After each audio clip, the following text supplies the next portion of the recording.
Good morning. Oh, hi things. Oh. Hello.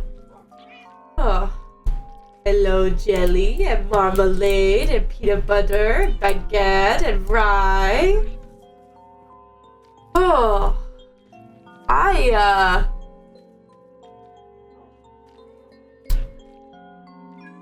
You know, I'm feeling maybe a little bit under the weather today. Maybe I wait.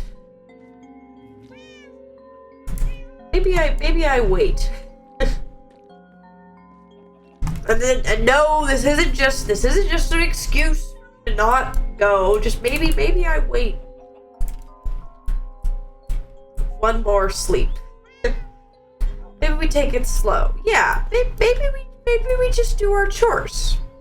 Maybe we terraform a little bit before we go risk our life again, yeah? Does that work? Chill Ancient City rating instead? Nope. Not that one. Not that one. But maybe we take a chill day. Okay, let's do our hello sniffy boys. Hello sniffy boys. Hello. Maybe we take a chill time today.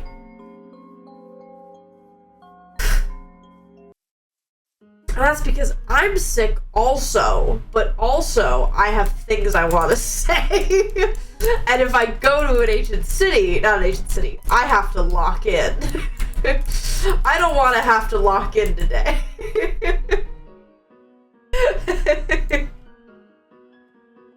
Okay, chat. Let me put my little flower away. We actually have a good amount of the ancient flowers TM from the sniffers, because I've been trying to remember to get them when I'm there, but who's to say for sure. But yeah, chat, how are you guys doing? How have you guys been the last couple days? Have you guys been enjoying the grounded times? I've been having a good time. Centros and I have been saying we were gonna play that game for such a long time and then never did. What are you up to? I just got back from London recently. Heck yeah! I want to go to London again. I've been there before. When I was smaller. I've been missing the queue. Well, hopefully I'll have an announcement about that soon. I've figured some stuff out. I have like a game plan, roughly, for things. And I guess I can say this to you guys now. I think it's gonna come back for one day. This cycle. I think we're gonna come back in probably 2 or 3 days to do a final challenge, and then go into next cycle with some different stuff going on, and also some stuff I gotta talk to specific people about. But I do at least want to get the final challenge in for this month's cycle. So we're for sure gonna do that, and that'll probably be one of the next 2 days. There'll be more about that soon. I'm probably gonna finish finagling after stream today and figure everything else out. I really appreciate your guys' patience while I figure stuff out. This queue has definitely been a little bit of a learning curve for me, and I appreciate you guys. We've been making lore about it. I know, because that's what you do. And I'm not surprised. I am not at all surprised. But yeah, chat. But I've been thinking so much about Starbound recently. It's eating. We've been planning some stuff. I'm really excited for you guys to find out more about it. And you guys are gonna get a little bit of something before the actual start date, so I'll tell you guys that a lot of people are making character trailers, including me. So be on the lookout for those. No like time frame on that at all for you, and don't ask about them, but let people do it when they have the time. But a lot of people are working on character trailers for their guys to put out before the actual start. So yeah, little tiny guys. It's fun. We're doing a lot of stuff for this cycle. My goodness, do you have somewhere to go, good sir? He sure had things to say, Mr. Vroom Car. My goodness. Okay, I forgot that I fixed all my lighting. I should go around and do that today. I wanted to do like kind of a chill task today, which is like either terraforming more of the area around here or just kind of making our area a little bit nicer. I don't really want to try and build anything today, but I'd like to try and maybe expand our lights and our kind of terraforming slash...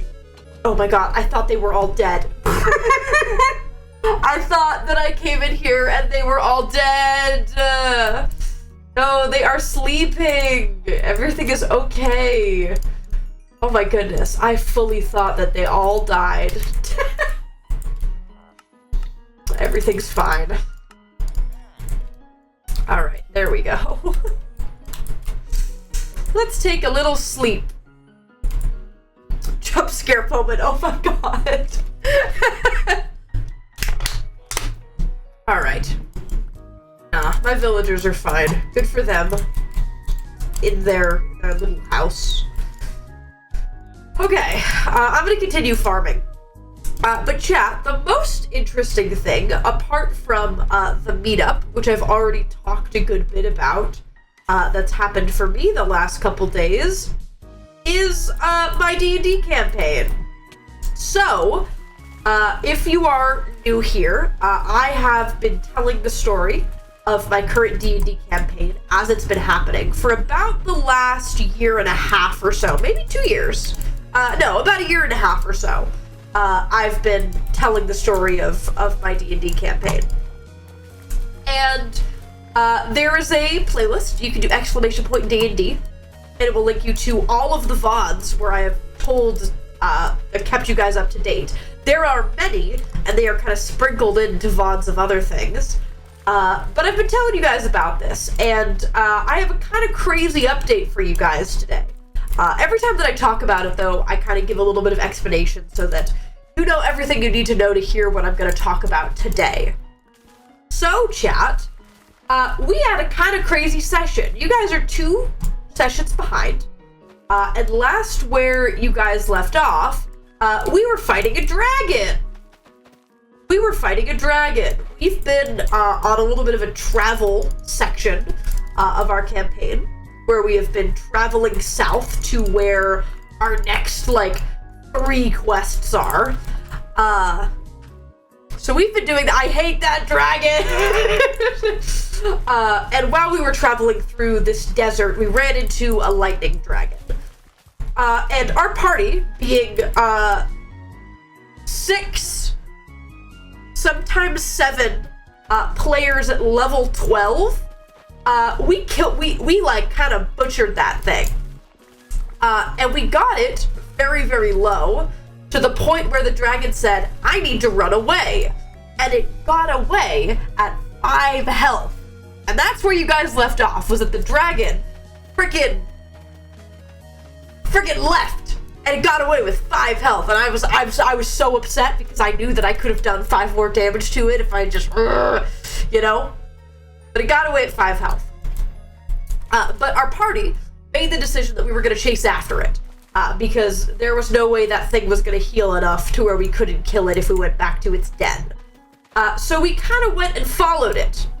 And the other main reason that we went to follow this, and this is going to be important for today, is because my character has basically an adopted son. You know in D&D when you find a child on the side of the road and you decide that kid's mine now.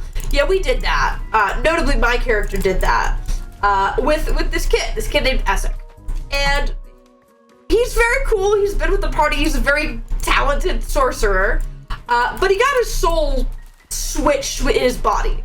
So the Essek that was with our party was not actually him. It was somebody else in his body. And we have been working with the person in the body to get them switched back. Because the guy in there wants his own body, and I want Essek's soul back. And the way that we've been doing that is giving this weird biblical fallen angel thing eyes. It's like, give me eyes, give me orange, give me orange, give me you. It's like, give me eyes of things. And we have given it probably over 100 eyes of various things. And at this point, we only needed 6 more. And eyes of higher quality. So like, beholder eyes or dragon eyes are worth more. So I'm kind of under the impression that if we kill this dragon and take its eyes, we will have enough to get Essek's soul back. So when this dragon gets away at 5 health, I say, oh no you don't. We are chasing after that thing. So we chase after that thing. But not before some more things happen. You guys know our rogue.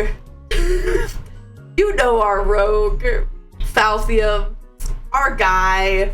He has the sort of mind to do things that he remembers that he could, and then just does them at random times. So as we're walking and chasing after this dragon, our rogue is like, hey, DM, remember that random coin I found like a year ago in real life? You know that guy? Can I go look at that while we're walking? And David's like, yeah, sure, man. Yeah, take a little look at your coin. Oh my god, this. Take a little look at your coin. So our rogue takes out this coin from his bag, and on the sides of it, it just says, flip me. Flip me, flip me, flip me, flip me, flip me. And it's written in Sylvan, which is the Fae language, right? Our rogue can't read Sylvan, but he is still seeing flip me, flip me, flip me, flip me, flip me. Not a good sign. Could you guess what he does?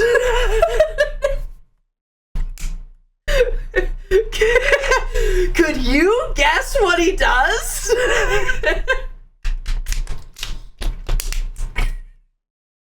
So he flips the coin. Which we were all like slightly beefing at him, but that's literally what he would do. To be clear, our rogue is a really, really good RPer. He doesn't act like he is, but when he like gets into it and gets into character, he is such a good RPer, and like stays true to character things. And yeah, absolutely, he would just like nonchalantly flip that thing while we're walking. Exactly what he would do. So he flips it, and David starts describing what happens. He's like, suddenly, the area around you kind of like fades away and like is filled with smoke. And I'm sitting at the table and I'm like, oh, lol, it's a genie. It was a genie. It was literally a genie that came out and said, you have 3 wishes. And not even 10 seconds before David says that, I literally go, lol, what if it's a genie? And it was a genie. So a straight up djinn, D&D genie, comes out and says, hello, yes, it's been a long time. My name is Robin Williams. He doesn't actually say that. He says his name is Adonis. And genie the coin. Why not, man? Why not? He's like, you have 3 wishes. And immediately our whole party's like, this is a scam. This is a scam, right? There's no way this isn't a scam. And he's like, yeah, well, wishes have consequences. And we're like, so it's a scam. And we end up talking to this genie. We find out some very suspicious things about this genie. He's like, oh man, I've been stuck in this coin for millennia. But I know this genie's name because this genie was on record of a ledger with my character's dad.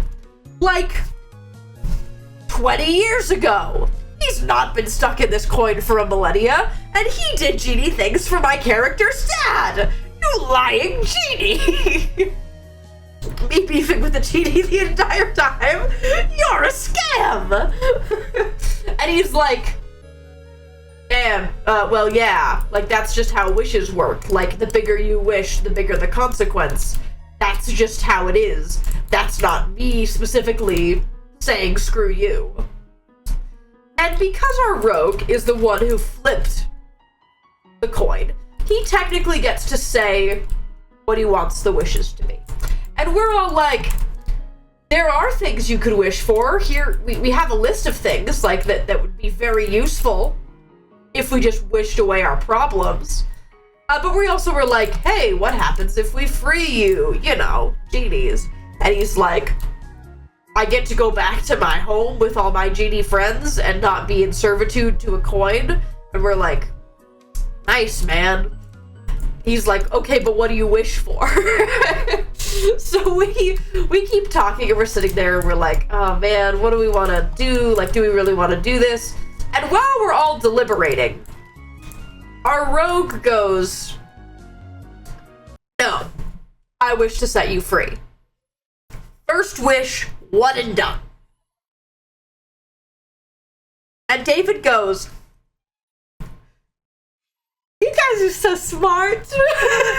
And the genie is like in shock.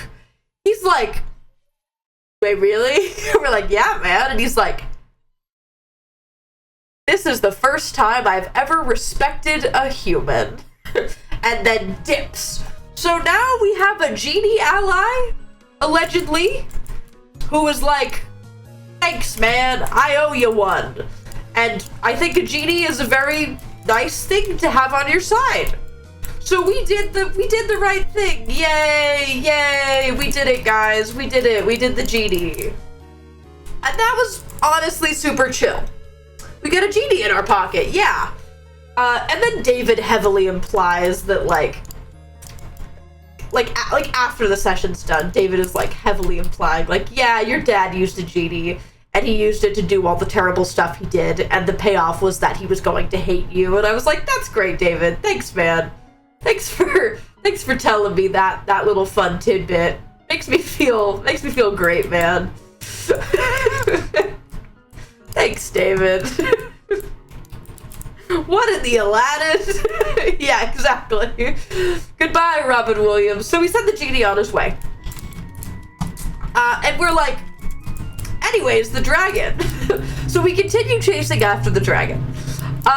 And we do some kind of like typical dungeon delving while this is happening. We all heal up. My guy is like beefing because he hasn't gotten to kill this dragon yet. Because my guy was in a fun little headspace of like, all I need is 6 eyes. I'm gonna kill the next things I see until I have 6 eyes, and I'm not changing what I'm doing until I have those 6 eyes. Just a great little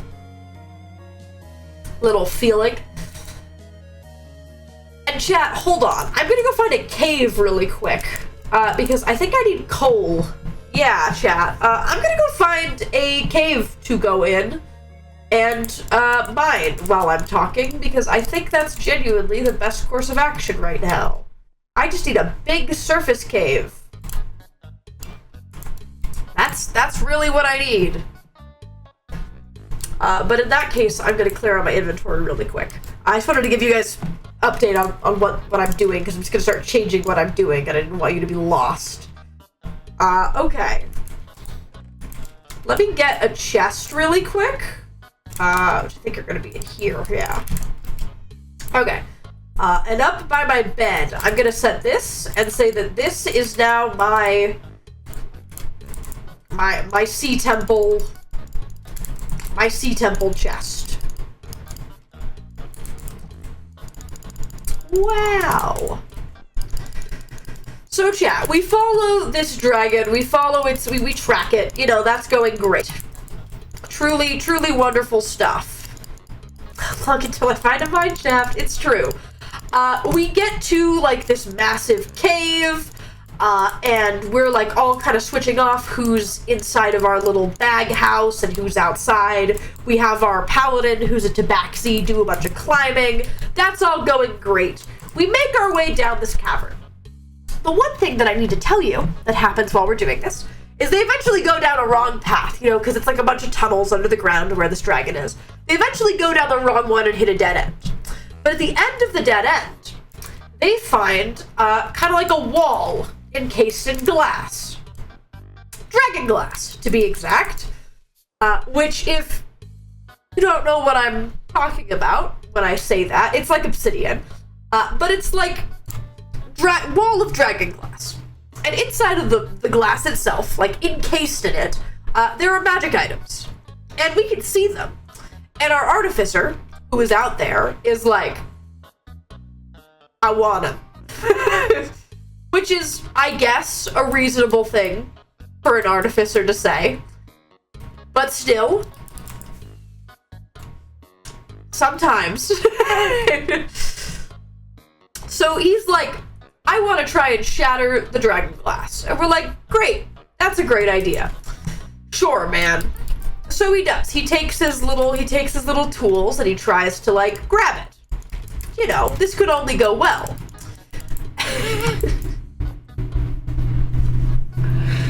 And as soon as he touches it with, like, magic, the whole wall shatters.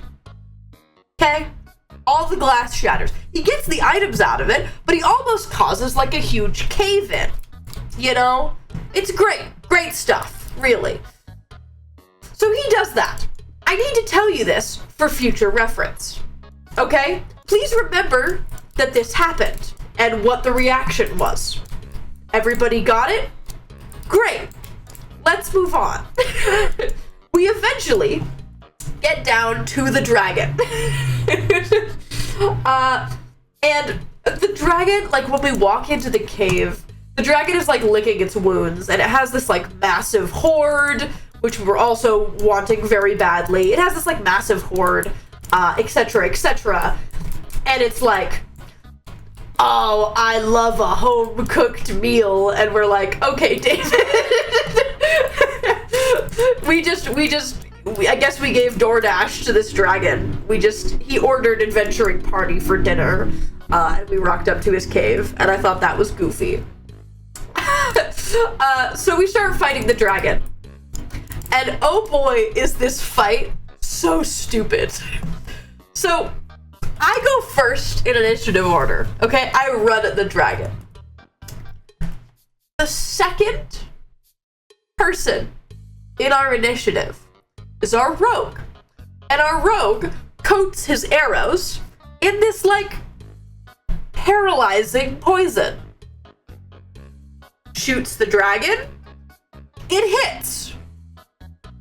It hits. And it just so happens that the paralyzed poison that we used in this exact instance doesn't even have a save. He's stuck. Dragon can't move. Dragon can't take actions. Dragon's stuck. And from there, we just whoop him. Like, he doesn't even get, like, a second to think. And it's really, really stupid. One moment, chat. I have to blow my nose.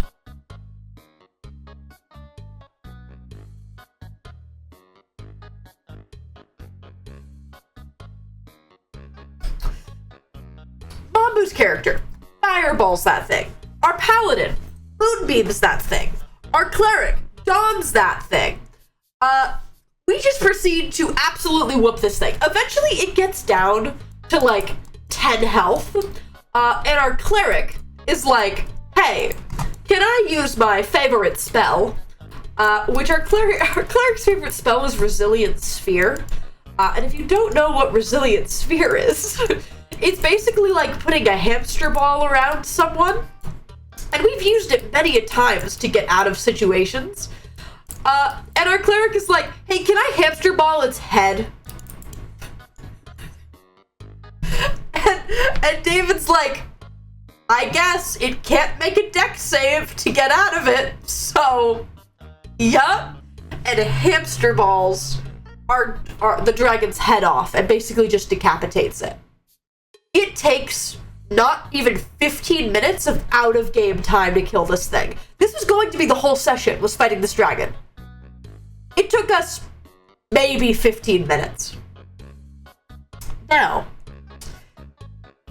there's one thing that the dragon does get to do, because we're in its lair. It got to take one lair action, which is basically like what the lair is gonna do. And basically it like supercharged the dragon. But it didn't really matter, because the dragon couldn't do anything with it, but it like supercharged the lair with electricity and the dragon itself. And that was literally the only action that the dragon got to take. And we were like, well, that was easy. You know the, well, that was easy button? It was that. It was that. Now, notably, my character does not land a hit on this dragon before it dies. And my character, you know, he's a little... If you don't know about my character, he's a blood hunter, but not really. He's like a blood hunter, blood mage. And he was kind of in his, like, rage state, which is one of the things he gets. He gets, like, a blood rush, which is basically just, like, barbarian rage state. So they hamster ball this dragon. And that goes great. And he just goes and runs up to the hamster ball and waits for it to go away. And as soon as it does, he just, like, the head in half. Because, yeah, man, that's what he would do. And he just axes the dragon head in half. Notably, doesn't mess with the eyes, but still puts that thing in half. Just cuz. So that's where he's at, like, emotionally, you know. Which is great. Hold on, chat. I gotta kind of fix up my inventory just a little bit so that it's not terrible. Okay, there we go. Gonna continue now. But after that, the dragon's dead. And we all kind of get a second to chill. And David initially was like, hey guys, this session's probably not gonna be too long. It's not gonna be too crazy. So we're all just kind of chilling. We're like, all right, let's look at this dragon's hoard. You know, all of its coins, all of its magic items. And its hoard, in the center of the lair, is basically like a lake of dragon glass. And all of the items from its hoard are just stuck in the glass. Okay? So like 30 feet, 60 feet down, there are like hella powerful magic items inside of this glass, fully encased. Okay? Okay. So half of the party is looking at this glass and is like, how are we gonna get stuff out of there? Like, how are we gonna do this? Let's all take a second to think here critically about how we're gonna get this glass, because we know the glass shatters when we hit it with magic, and that probably wouldn't be good. So they're doing that. Meanwhile, we are taking the eyes out of the dragon's skull. We get the eyes out of the dragon's skull. That goes totally fine. And we're like, cool. I'm getting my son's soul back now. Goodbye. And meanwhile, they're literally everyone is just staring. We're getting this massive list of items from David about all these ridiculous things. There's a very important crown in there for Mambu's character.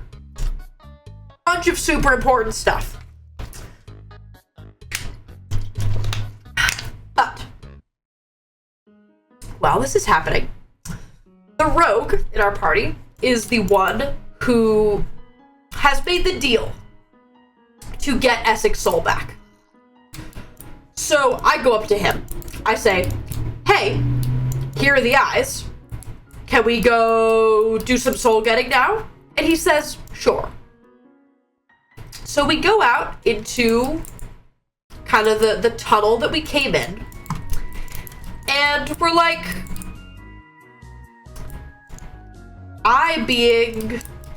hello, we have your eyeballs for you. And the one thing that I will say is that before, hello, have a good time at work. Goodbye, my love. Goodbye. Mwah. Maybe going to work. Before we give the eye guy his eyes, this hurts me emotionally, which is why our rogue, like, turns to me and is like, that was almost the stupidest thing you've ever done. You almost just ruined everything because you can't control yourself. And I go, yeah. Because, like, if I miss when I split that skull in half, I mess up the eyes and the whole reason we chased down this dragon.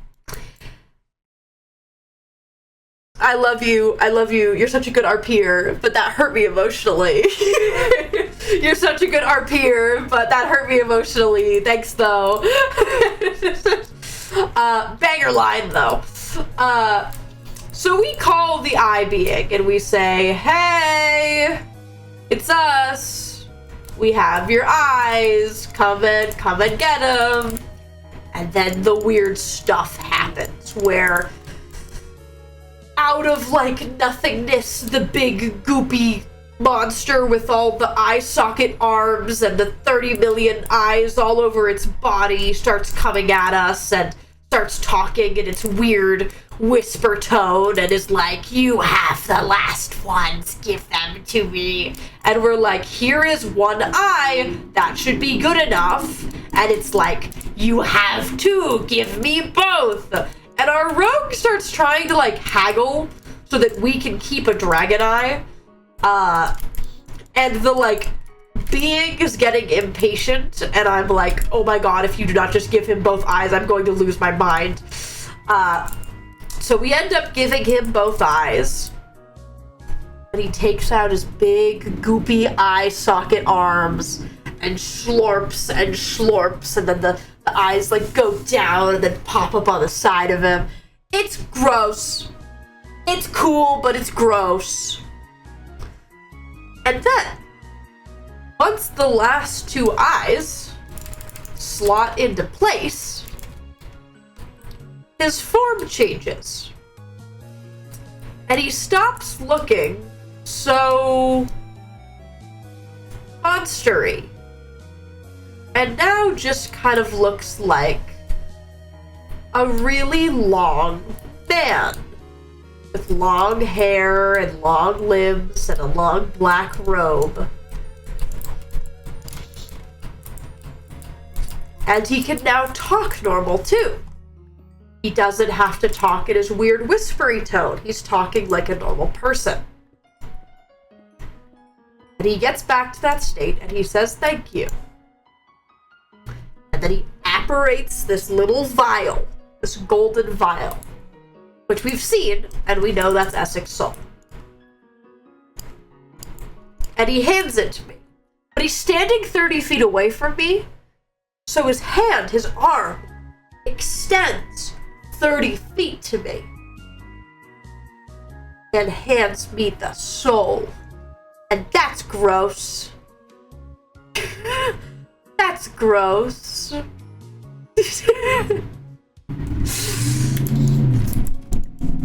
And we say, hey, are you like still gonna be his patron once we get his soul back? And he's like, that's up to him. I'm gonna go now. And then walks out. Not teleport, not back into his goo form. Walks out like a normal guy out the cave hole. Which is just weird. And I don't like it. And we all kind of have the thing of like, oh, what did we just release back into the world? It's not good, is it? It's not good at all. That's great. So he goes on his merry way. And I go, great, I'm going in the bag. Bye, guys. So I book it. And I go, great. I'm going in there and I'm going to find Numinous, which is the name of the guy who's in Essex's body. And I'm gonna wait until he's back because he said he had everything ready to do the body swap as soon as we got the soul. So I go in there and I sits down. And we go back to the people outside. All the people finagling in the hole. How do we go in the hole? And after a lot of deliberation, a lot, I mean like 20 minutes out of game, where we're like, we really, really want the stuff in here, so we're gonna do this. And we go, okay, well, we know hitting it with magic makes it shatter. Let's just hit it with a regular weapon. So our paladin takes his, like, warhammer and hits it.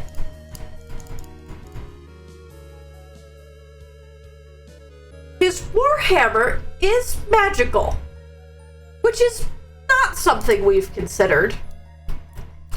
Nor have we considered the Dragon's Lair action. That supercharged the cave with electricity.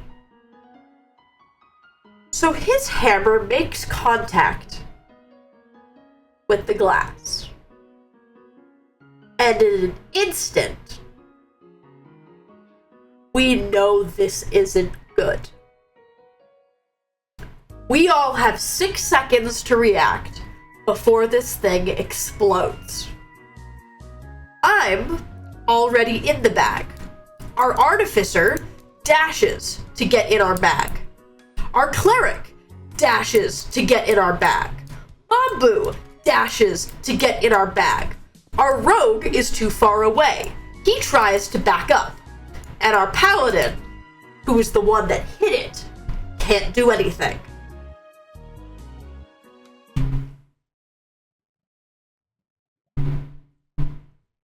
$30 d20s of damage. We have to roll.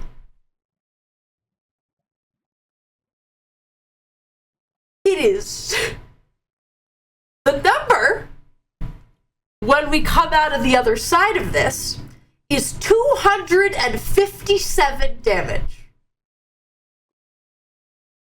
Is that not insta-death? It is. If you're not familiar with D&D, when you go down and you hit 0 hit points, you have death saving throws, where you get to roll and see if you come back alive or stay dead. But if you take double your health pool, like if you only have 100 health and you take 200, you are dead. Instantly. No death saving rolls, you're gone. Our paladin is gone. He only had, I think, 90 was his health pool. 257 is more than 90. he's dead. Our rogue needs to see if he makes his save. He fails, but he has a little item on him. What David has called a die of inspiration, where you can use to re-roll a save. And we say, yeah, man, if there was ever a time to use this. This is, unfortunately, a cursed object. So every time that our rogue has used this item, he's had to roll a d100. David says, cool, re-roll your dice, and roll a d100. 100.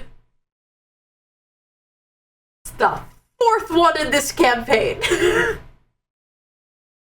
It's the fourth 100 that we've rolled on a d100. It's the fourth time we've done that, by the way. Just thought I'd put it out there because it's kind of insane.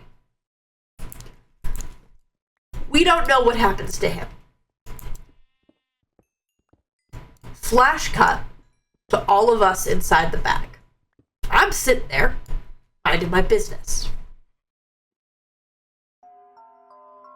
Everyone else appears in the bag, freaking out.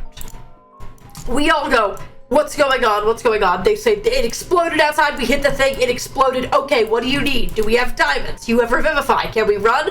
Is it safe out there? What if it's like all electric still and we go out there and then we just die? We don't have a way to tell. But we realize time is ticking. Revivify, you only get 60 seconds. If you don't get to the person in 60 seconds, they're dead. So we're sitting there, we go, okay, do we think it's safe now? Do we think it's safe now? We send out our Artificer. Our Artificer doesn't come back. We say, screw it, we're going out there. We go out there, the whole room is filled with ozone. The whole thing is ridiculous. We're rushing. We have 60 seconds. We cannot find his body. We cannot find our rogue's body. We are freaking out.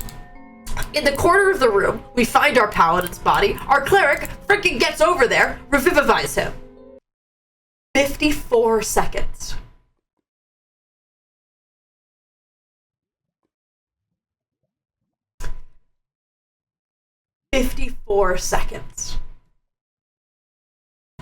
We were 6 seconds off not getting him back.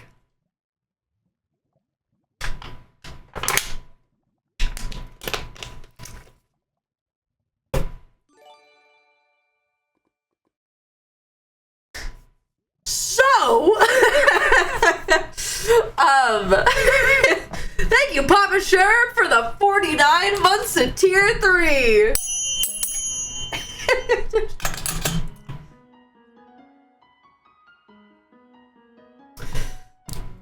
He wakes back up. 1 hit point. We are still sprinting to see if we can find our rogue. We don't know where he is. We don't know where he went. We don't know what's happening. We can't find him. There is literally no trace of him anywhere, which is a red flag because the person closest to the explosion, sorry, our paladin, Papa Sherb?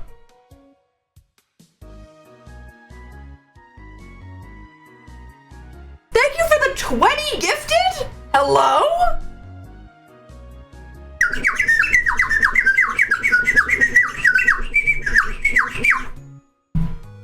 Thank you! If you got gifted, make sure to say thank you. Oh my goodness! Thank you! That puts us, I think, 2 away from sub goal. I believe. Yeah. Chat, we are 2 away from sub goal. It's popping into sense of love. Oh, why thank you. And chat, make sure to say thank you if you got gifted. Big appreciation. But yeah, chat. Okay, I'm gonna continue. Because it's still going. This is you know how I said I had a crazy story for you guys? You know how I said I had a crazy one? I hope that this suffices as crazy enough for you. I hope that this suffices as crazy enough because oh boy. Okay. Okay, chat. By the way, I think this cave is fully explored. I think I've gone everywhere now. Yeah, I think that's everywhere. Okay, we're gonna find a new one. But the person closest to the explosion wasn't completely obliterated. He still had most of his body. One of his eyes is gone, and all of his fur is singed off. But he's alive. He's like fine. He's okay. The fact that we can't find any trace of our rogue means that something else happened, that he's not here. So we say, okay, let's see if we can figure this out. So we start kind of having a moment. I'm like, our paladin is like, I need to find my stuff. I need to find my weapon. I need to make sure that everyone's okay. And I'm like, so my character died a long time ago. A long time ago in this campaign, my character died. And since then, we've had a lot of other close calls, but this is the first time that somebody has died. It went to like their afterlife and came back. And I am like, you are sitting down and I am making sure that you're okay, because I know that I wasn't okay after I got pulled back. Papa Sherb, thank you for the 10 more gifted! Cookie Run stream? A Cookie Run stream? Cookie Run stream? And other mobile games? Why, yes, of course. Not the run of cookies. Ah, thank you! Well, chat, I need a new sub-goal. What do you want? I know I ask this like every time, but I'd rather have it be something that you guys want. Drunk Bacilli. That would be goofy. Mama has been dealt a crushing defeat.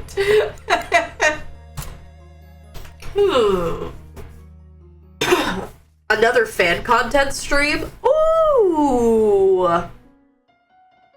Ooh! The fridge with our chat messages? Wait, that's kind of fun, actually. Going to the chat hall of fame. Actually, yeah. Show the chat hall of fame. Let's do that, because that's a fun one. To go through the chat hall of fame. Which, if you don't know what that is, there's a channel in my mod Discord where we send when you guys are really funny in chat and you have a really good message. We'll send it there to have a hall of fame. So we'll do that. All right, chat. That's our next sub goal.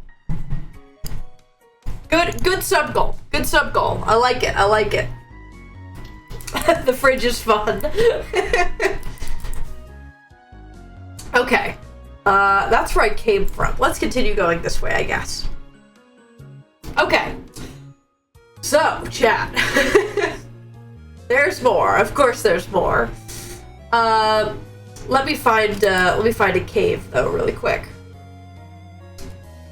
Tiny cave. They get put into Hall of Fame. It's true. It's true.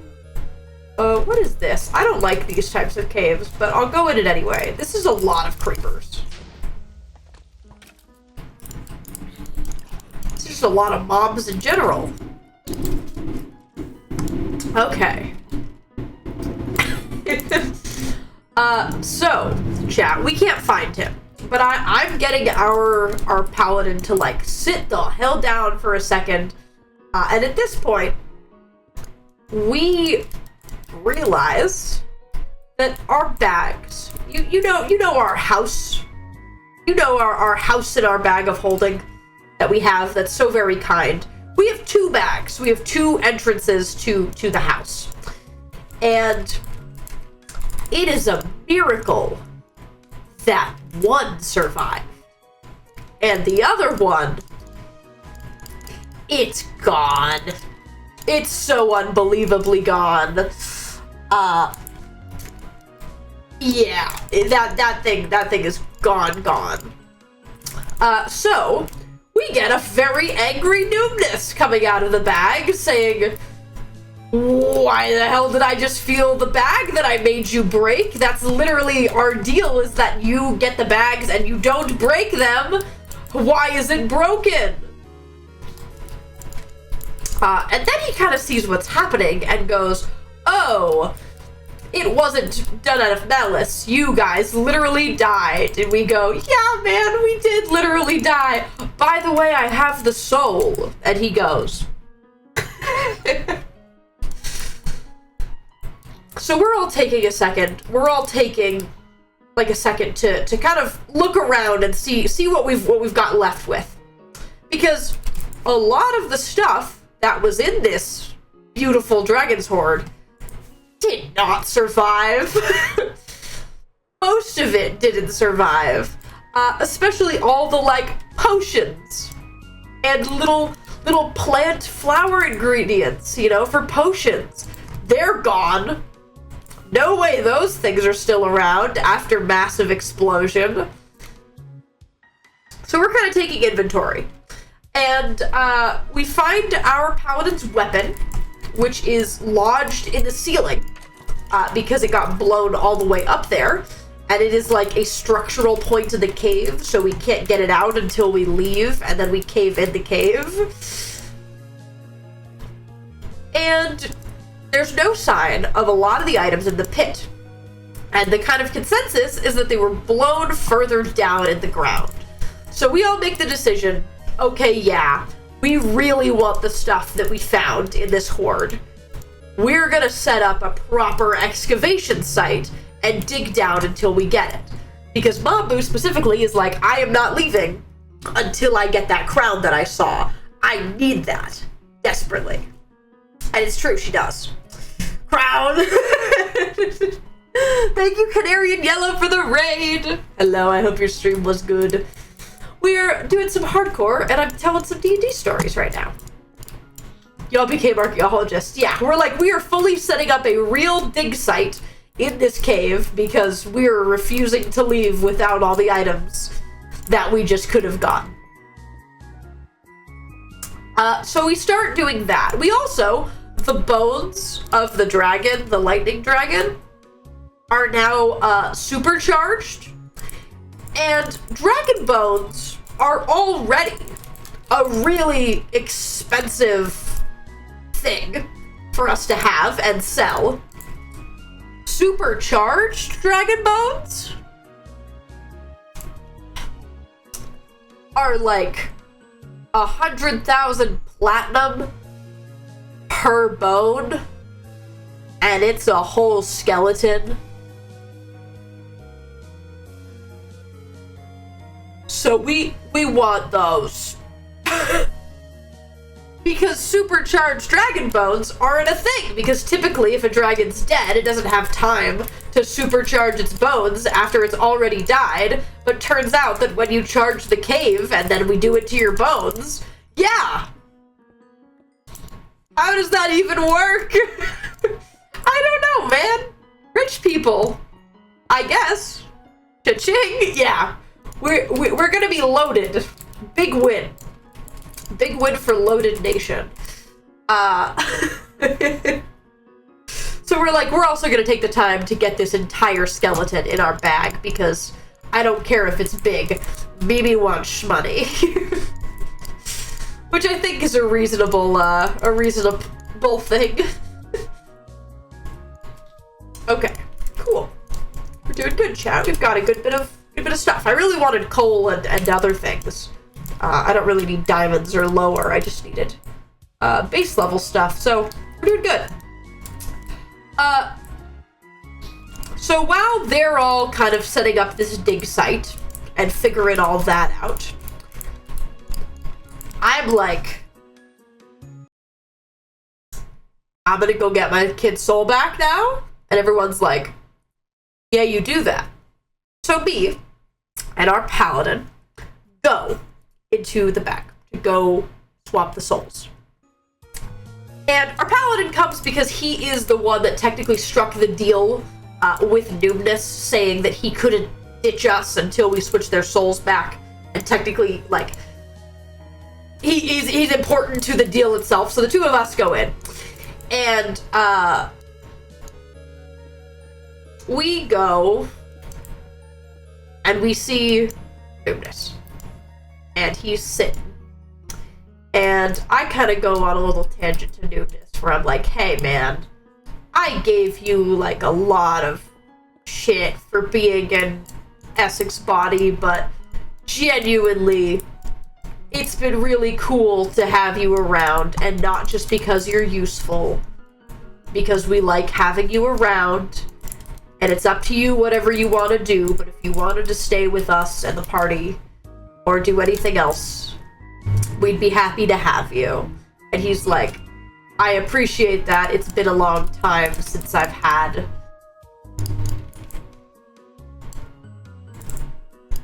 adventures. Because he used to be part of an adventuring party that we know he was a part of, but hasn't been with them for a very long time because they're all dead and he's not. He's like, I think I'm gonna try and search out some of my old friends, but I'll still be here if you need me, and obviously you can continue to use your bag house. And we're like, thanks, man. Let's go do the ritual now. And also, if you want some supercharged dragon bones, come help us excavate this when we're done. And he's like, yes, actually, I do want some supercharged dragon bones. And we go, great, we know. That's great, man. I know you wanted them. And it's a nice little moment with him. Okay, hold on, chat. Organizing the inventory while I can.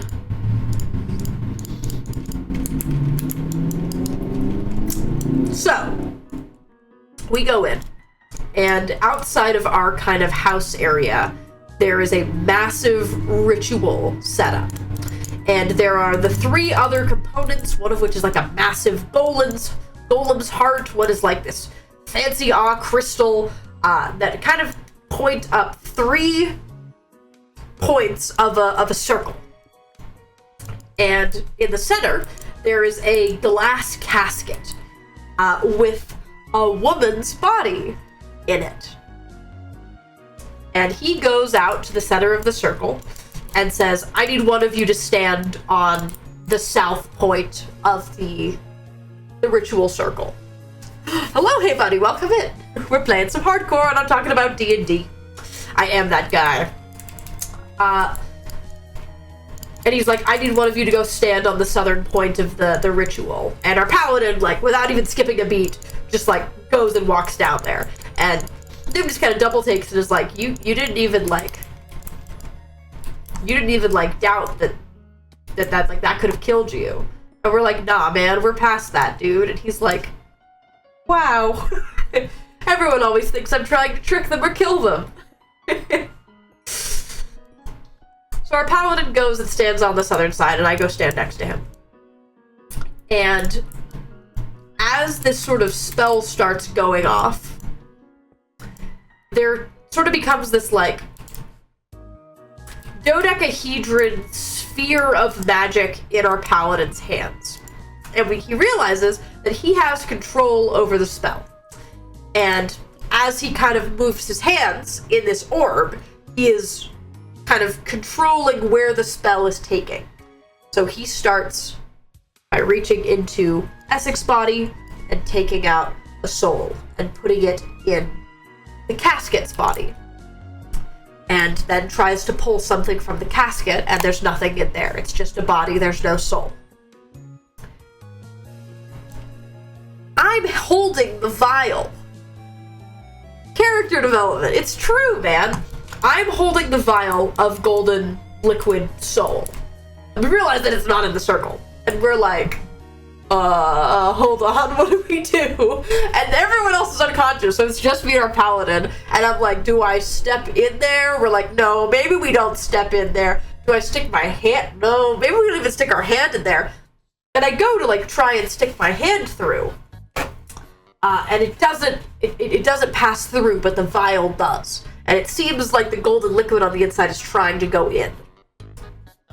One moment, chat. I must blow my nose.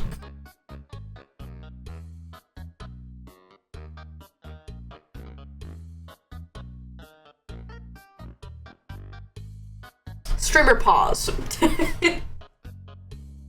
So, I uncap the liquid, and the golden, like, soul juice that's in there, like, flows out and goes into Essex's body. And once we do that, the spell kind of subsides. Very cool. And we're able to tell that this is like an 11th level spell. Which, if you have any concept of like D&D spells, 11th is like above perceived spell levels. Which is pretty cool. Thanks, King, who set up this sick ritual. Wait, yeah, 11th level spells aren't, they're not a thing in regular stuff. So that's cool. Thanks, man, and you're powerful. Hey, where's the bet? There it is. Sorry. Had to hit a mine shaft. It's my rite of passage. Mine shaft! Characters can't usually cast 11 level spells. It's true. So the spell subsides. And not even like a second passes and I sprint over to my boy, my son. And he's still unconscious, but I can tell that his heart is beating and that he's alive. And then the lady wakes up as Numinous, and all of us at the table are like, oh my god, we trans cisgender! We're all like, oh my god, we trans Numinous' gender! I can't believe I went into this party as a cis man. But then David kind of like implies that like Numinous has had a lot of bodies over the years and is more so like fluid than anything else. And we're like, wow, man, great representation, I guess. Thanks, David. Gender fluid icon, yeah. And I kind of rush, I grab Essek and I like freaking cradle him and I carry him into bag and lay him down on couch. And Numinous kind of takes a second and is like, the deal is technically done now. Now, what did you say about dragon bones?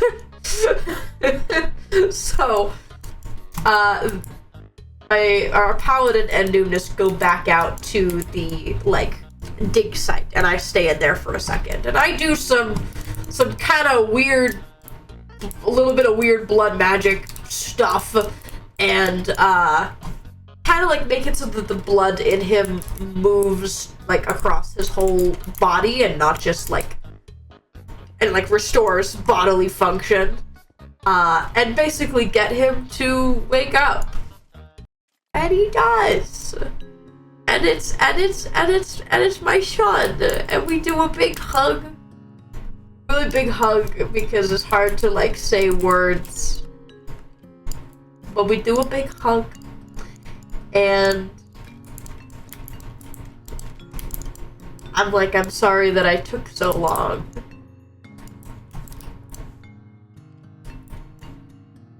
And it's really good. And I go, yeah, it's been a long time, because it's been almost 2 months of in-game time. Almost a year of out-of-game time that he hasn't been in his body. But it's been about 2 months of time. And I'm like, are you okay? I know you were with where your patron is. And he's like, it was weird not having a body. He made me watch what you guys were doing, but I couldn't do anything about it. But he tried to keep me company, but it was like creepy company.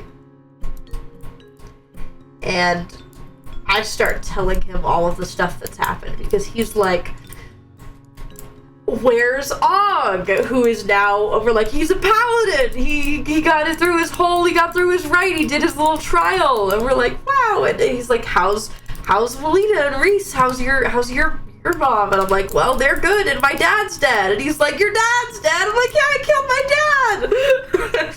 And I start kind of telling him all of the things that are happening, and I mention through on telling the story that we ran into Arthur. Which, if you don't know, like, the background of all the terrible things that have happened to this kid, most of them have to do with this guy named Arthur. And he's sorry, it pisses me off to think about him. And gets like really nervous, uncomfy at the mention of Arthur, and is like, is there food?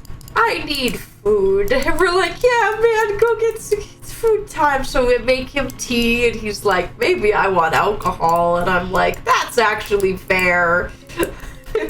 You were like 8 when I was first trying to stop you from drinking alcohol. You're now like 14, maybe 16. Time is weird in a couple places where you were. A whole bunch of stuff.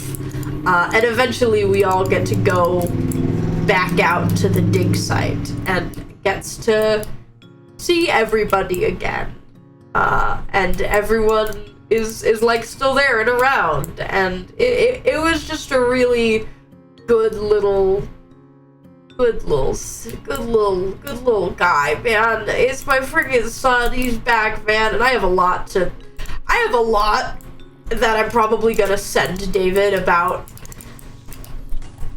that interaction, because I think it's very quirky that my guy has kind of fallen off of his rocker twice in the campaign. He's fallen off his rocker twice. And the first time was right after his soul got swapped, and the other time was right before we swapped his soul back. And it's interesting. It's so fun. It's so fun. I'm sure that won't be a bigger problem as the campaign goes on. Surely.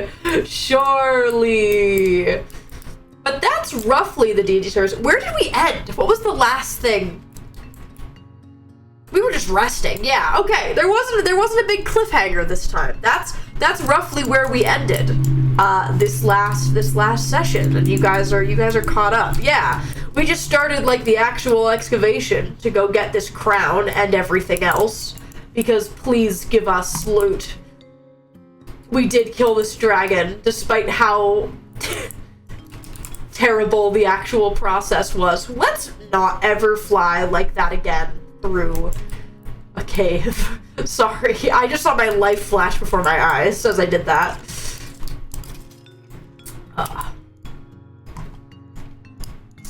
But yeah, chat, that's my dagger. I'm gonna melt it down. I know! I'm so excited for you to melt it down. But yeah, chat, there's your stories for a little bit. Some important stuff happened. And I have my son! He's back, man. I want to draw so much. Chat. I'm gonna draw so much in a really normal way. In a really, really normal way. That's all, chat. That's all. I gotta find my way out of this cave now. I gotta find my way out of this cave. I'm notably grabbing any coal that I see. Because coal is the one thing that I was actually low on. But I can always come back here and mine more whenever I need to. Chat, would we like to do like 1 or 2 song listens as I'm getting out of this cave?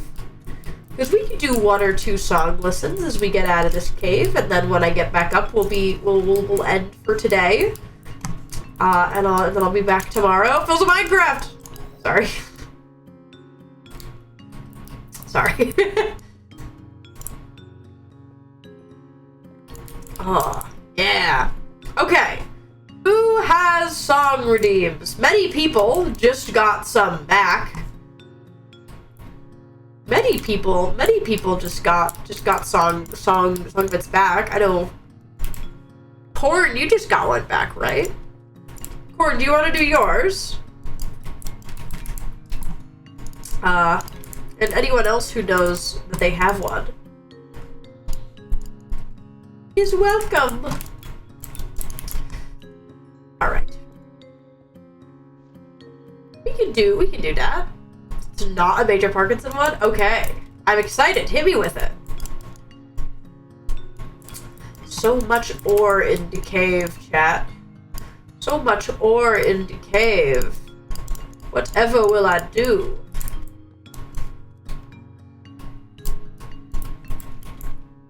Perhaps I have one. Yeah, I know we got quite a few, so we can get through a couple as I attempt to make my way out of this cave. I could go back the way that I came in, but I'd rather go somewhere new where there's new ores.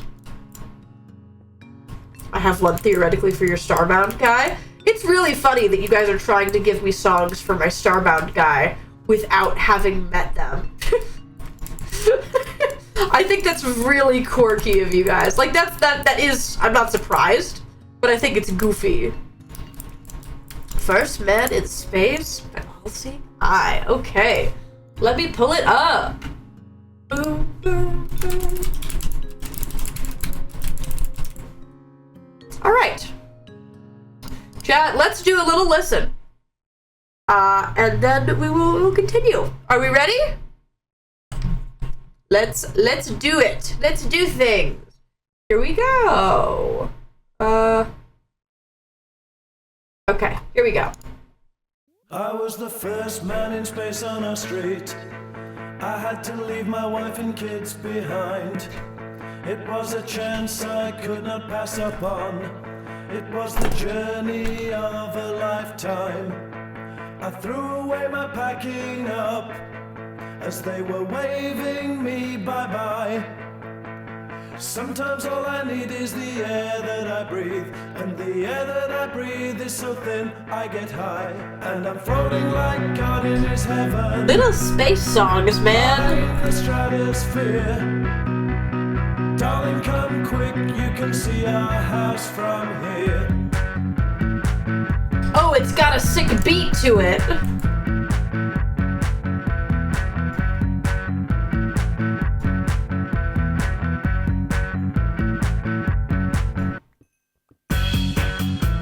Oh, I like this silly little beat.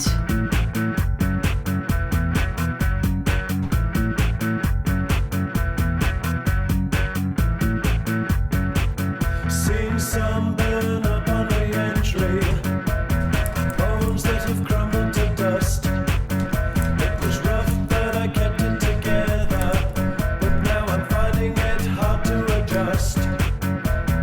How are you supposed to open these new milk cartons? Why don't they make golden nuggets no more? Where was the ticker tape for civic reception? How come no one wants to know what I saw? How come no one wants to know what I saw? How come no one wants to know what I saw? How come no one wants to know what I saw? How come no one wants to know?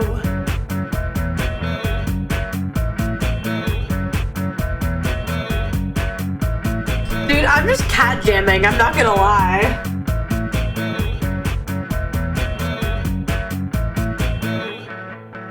And I'm floating like God in his heaven, high in the stratosphere. Don't come quick, you can see our house from here. And I'm floating like God in his heaven, high in the stratosphere. Don't come quick, you can see our house from here.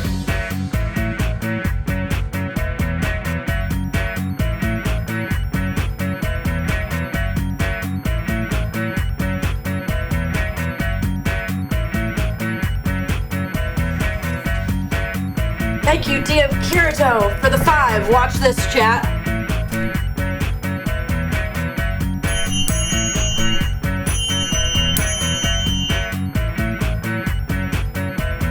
Lumps of rock, alien life forms, bodies with no atmosphere.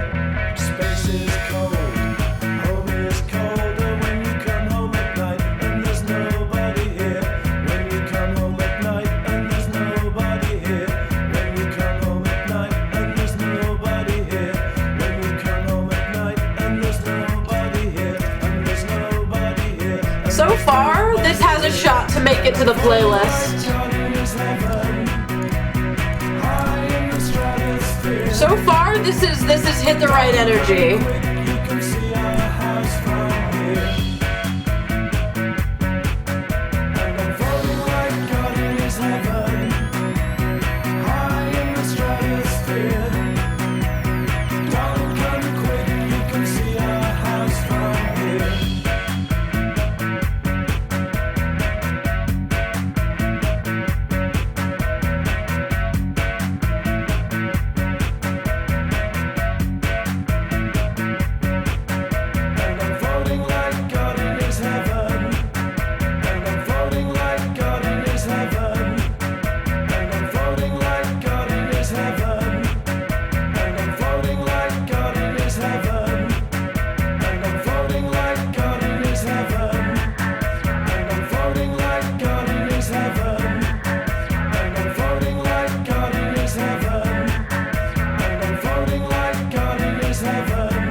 It's so jammy, man.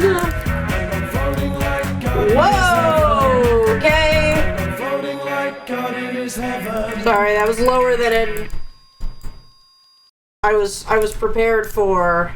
Sorry, four hearts is lower than I've been in a minute. We're good, but like, didn't like it. Didn't like it. Let's remember I'm playing hardcore every once in a while.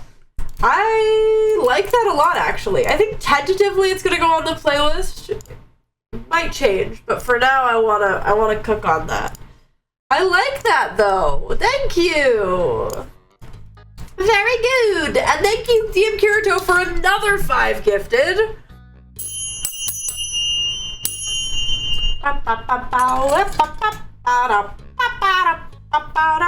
Okay. Ember, do you want to give me one of yours? And then we can do a DM Kirito one. Ember, would you like to give me one of yours? I think you have one, yes? Or am I wrong, mods? Or am I crazy?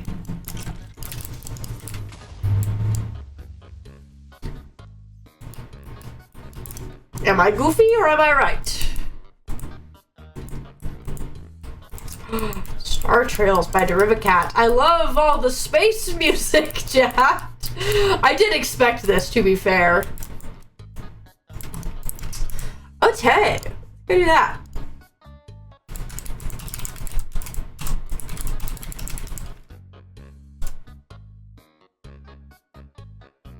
Ooh, this is a fairly new. It's Rael coded, I think. Oh, okay. Okay, here we go, chat. This song is called Star Trails by Derivacat. Here we go. Why do I Oh, well, I've heard this. Like once.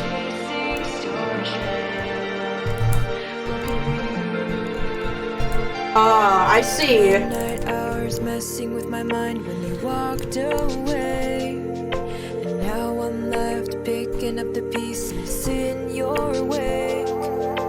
Watched just drift apart in the night. This was never a part of the plan.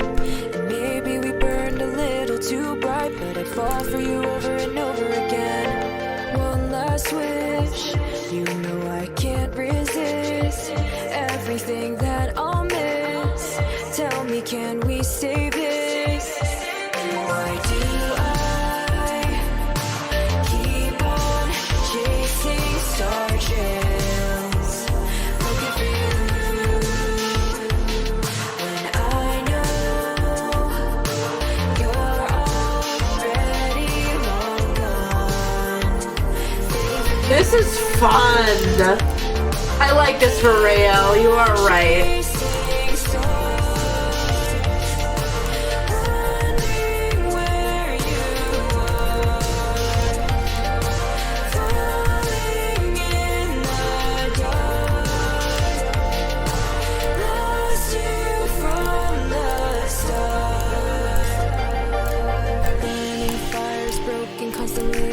All the signs. Maybe we were never written in the stars, always lost in time. Cause I see your light reflected in mine, and I don't feel like letting you go. So I'll chase you down, don't wanna admit this truth that I already know. One last wish, you know I can't resist everything that I'll miss. Tell me, can we save this?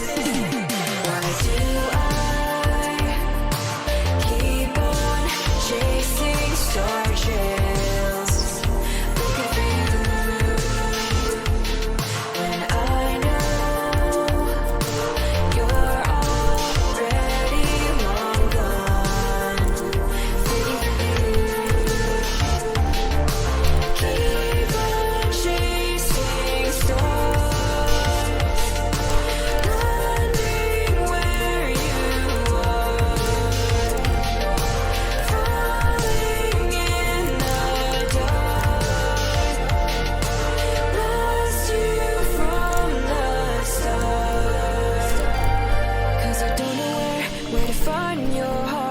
Left behind, always falling apart, so I'm keeping on, keep on chasing stars. Can you tell me now, tell me where you are, cause I don't know where to find your heart. Always left behind, always falling apart, so I'm keeping on, keep on chasing stars. Can you tell me now, tell me where you are? Why do I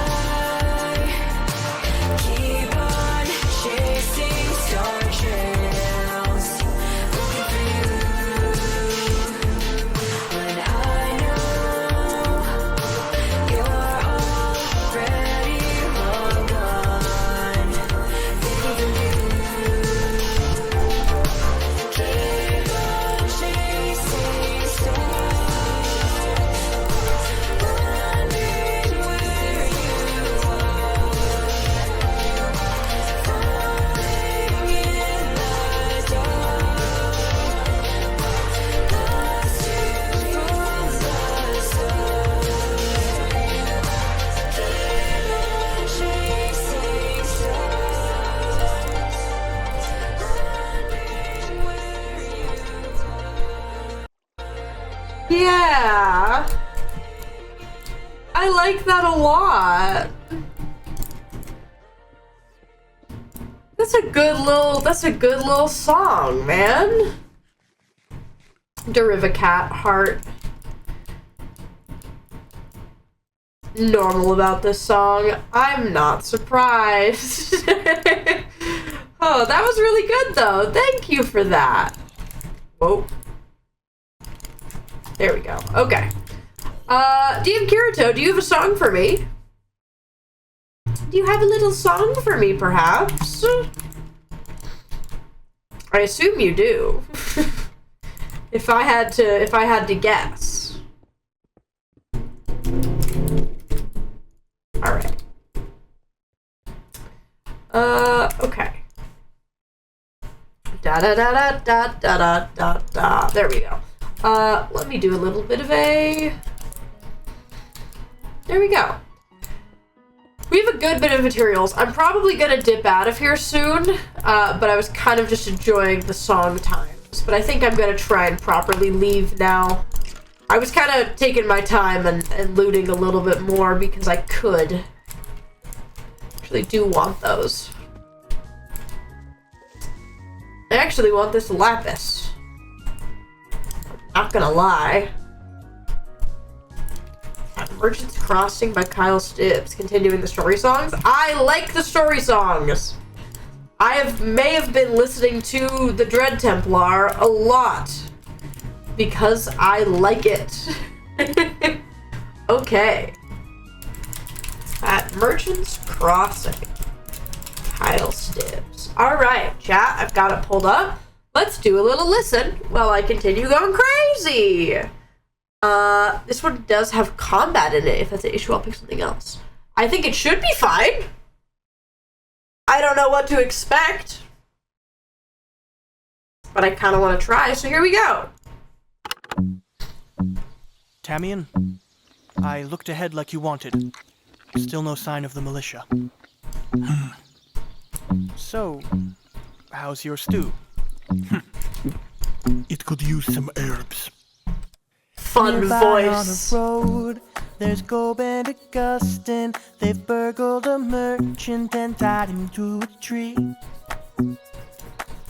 Augustine's counting his gold and looking over his wares, and Gob is smelling his feet. I'll push you down a well for this. Don't be so over-dramatic, just consider this tax is for a ceremony. I'm gonna cut off his left foot, that's fine, just remember to check his mouth for Sorry, just gold. came out of left field. I think Braxton smells someone. Oh, lucky day, a new taxpayer for me. A muscle-bound figure steps out of the shadows and says, The ugly judge punches the boar in the head, breaking tusk and sending it to sleep. Ooh. Gob tries to slash at the judge, but it kicks him down forested hill, rolling steep. It gets distracted by screams of the merchant who's struggling, strapped to the tree. As it puts its hand round his head, Augustine quickly runs after Gob in retreat. The judge pulls the merchant's head off of his shoulders and tosses it far in the woods. It sees the boar's chest is still rising and falling like only a living thing's would. It mutters out and walks to the hog and raises a fist to finish the job before it can bring the mighty blow down. It hears an all too familiar sound, the crack of an orc leather whip. It wraps around its ankles and makes the judge slip. Tamian stands on the back of a horse. Rider is galloping, maximum force. He loops his whip round the saddle 2 times. They ride past the judge. It's it starts jammy. gathering behind. Ryder, take us to that boulder ahead. As soon as we pass it, turn hard to the left. They ride past the boulder and turn round it fast. The judge's head hits it with echoing crack. Perfect, now straight for that cliff. When we're close to the edge, grab both reins and The twist. They ride up voice. to it and turn on a dime, then whip from the saddle. Tamian unwinds. Ugly judge glides as it cradles its head in momentum, sends monster right over the edge. It falls back from trees, hitting ground with a thud. Looking up, Tamian's airborne and blocking the sun. Tamian does a somersault, landing with both feet on his jaw. Draws his hammer from his hip and brings it down on the judge's ribs. It tries to swat orc off its head, but Tamian hammers its ribs again. Then ugly judge opens its mouth wide, really and Tamian's interesting, feet both slip like, inside music it. style. It pushes itself from the ground, and now Tamian's dangling down from its mouth. It wraps its hands around Tamian's chest and it squeezes till Tamian's all out of breath. Tamian's vision blurs and shifts as everything goes black. His mind begins to drift far into its past. He's a little boy staring at a pyre, his family in a pile in the fire. I will become more powerful than any monster. I promise. Banger. Sorry, I'm into this. Tamian's eyes shoot open, he throws hammer into Judge's brow. It steps back in pain and Tamian tumbles, gasping to the ground. He rolls quickly to his hammer, grabs the handle, and he stands. Leaps to swing it at the monster, but it blocks it with its hand. Tamian bounces from the impact, sliding on dirt as he lands. Ugly Judge looks at the jewel in its palm and sees some cracks.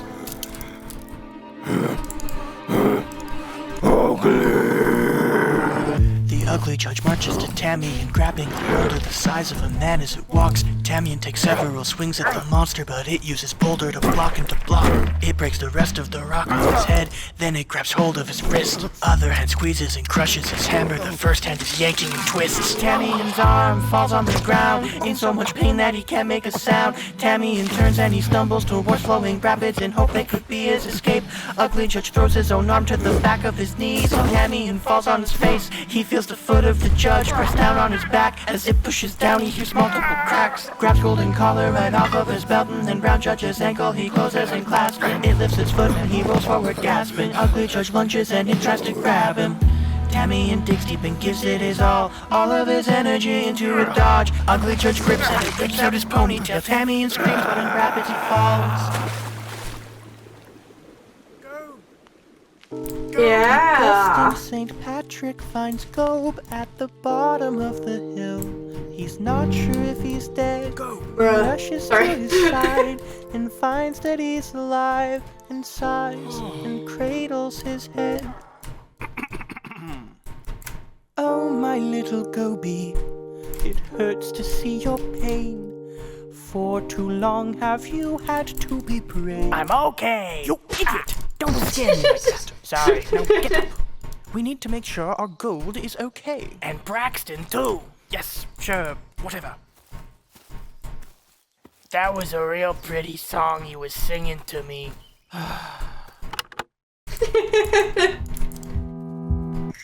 Through the golden fields of Elo. I like it. That's a very interesting way to, like, combat sing, because it's like it's going like at the pace, so it's like that's so fun. I've been enjoying the Kyle Stibbs stuff. It's been fun. Okay, chat, I think I have to dig out of this cave because it's what? Well, okay. I wasn't even looking for diamonds. If you just want to give me them like that, I'll take them, but I wasn't even looking for diamonds. It works for me.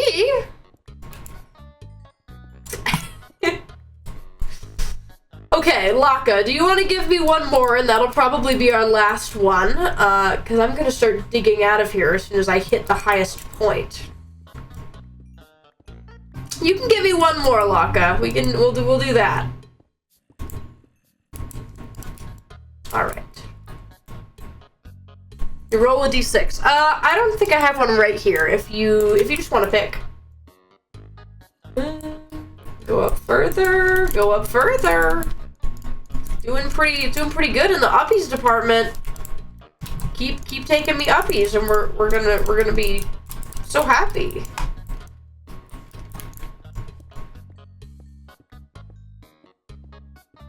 All right. If I could do the other, we could do your second one, DM Kirito, if it goes along with the other one. Here, hold on. We'll do DM Kirito's other one because I assume it goes along with. I assume it goes along with the one we just listened to. The sky! The sky!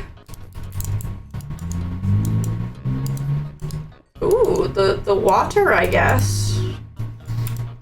I feel safer in the water because I know there's not going to be like creepers in here or something. Which is probably a silly thing, and I should not feel safe in the place where I could drown, but goofy perhaps.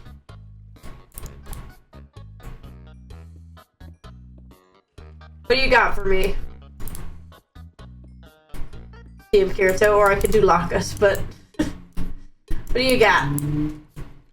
Dun, dun, dun. There's a new one today. Journey home. Oh, okay. A new one. Okay. Interesting. Alright. Here we go, chat. We're gonna do one more. Here we go, gamers. This is A Journey Home by Kyle Stibbs. Here we go. When Martin's eyes start opening, he's with Timond on his horse. The bear hound runs beside them, in its mouth the Templar sword. Martin asks what happened. Timon tells him they survived. Half-elf's model blocked the blade and saved your life. We did it. One down. Sometimes living's not by where you're going, and sometimes it's a long and lonely road. But sometimes travel's peaceful and you laugh along the way with a brother you feel like you've always known. On a journey home, on a journey home.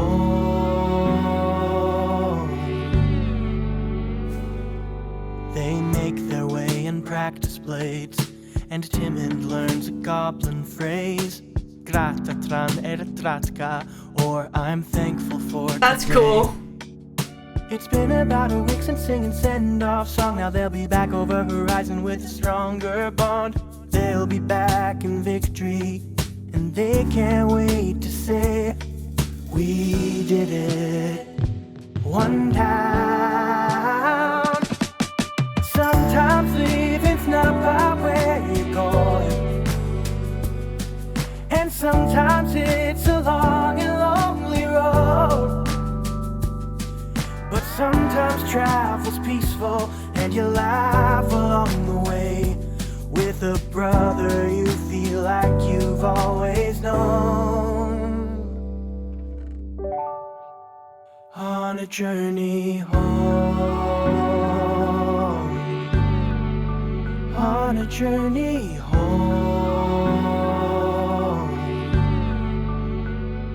Martin takes something out of his pocket that's wrapped in a handkerchief. It looks like a peach's pit, but it's black and leaks a miasma of evil. I found this in a chest when we were in the Dread Cathedral. What it is, I couldn't say. We'll show it to Soraya. She'll find out what it is. That's always been her way. Sometimes living's not by where you're going, and sometimes it's a long and lonely road. But sometimes travel's peaceful and you laugh along the way with a brother you feel like you've always known. On a journey home. Yeah. On a journey home.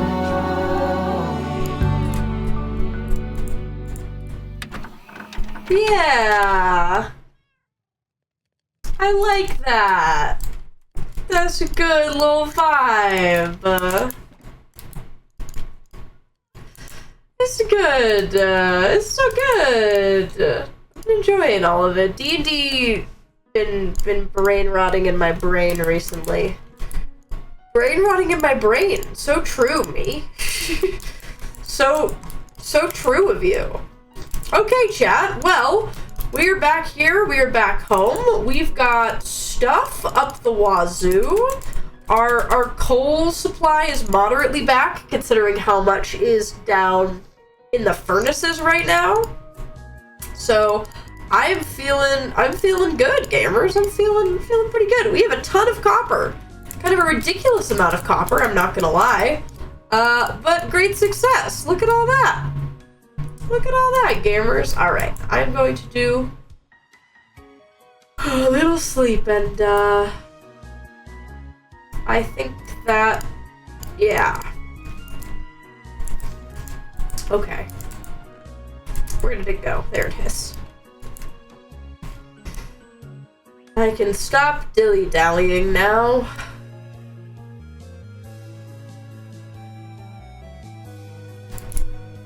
Good night, thanks.